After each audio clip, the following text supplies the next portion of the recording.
Hello दोस्तों, अस्सलाम वालेकुम। Welcome to Urdu media. मज़ीद अच्छी और मालूमाती वीडियोस देखने के लिए हमारा चैनल ज़रूर सब्सक्राइब करें। शुक्रिया।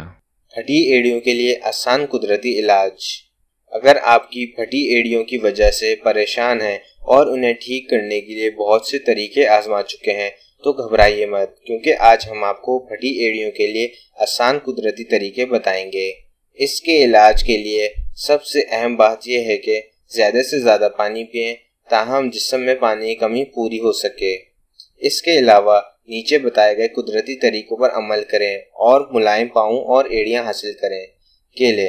अगर आप केले को अच्छी तरह पीस कर अपनी फटी एड़ियों पर लगाएं तो वो तेजी से ठीक होने लगती हैं।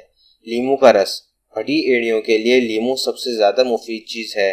थोड़ा सा गर्म पानी लेकर इसमें लीमू का रस मिलाएं और इसमें अपने पाँवों को 10 मिनट तक डिबोकर बैठ जाएं।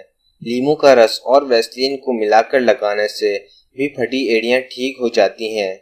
सी सेम या जैतून का तेल सोने से कबल आप चाहें तो अपनी एड़ियों पर सी सेम या जैतून का तेल लगाकर 10 मिनट तक इंतज़ार करें और फिर जुराबे पहन लें। बाकायदगी से इसके इस्तेमाल से आपकी फटी एड़ियां दिनों में ठीक हो जाएंगी। हमारी वीडियो देखने का शुक्रिया। हमारा चैनल सब्सक्राइब करना ना भूलें। अल्लाह हाफ़िज़।